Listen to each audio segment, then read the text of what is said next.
नीलाञ्जनसमाभासं रविपुत्रं नियमाग्रजं छायामार्तण्डसम्भुतं तं नमामि शनैश्चरम् नीलाञ्जनसमाभासं रविपुत्रं नियमाग्रजं छायामार्तण्डसम्भुतं तं नमामि शनैश्चरम् नीलाञ्जनसमाभासं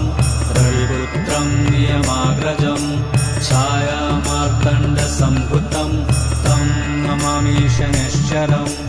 नीलाञ्जनसमाभासं रविपुत्रं नियमाग्रजं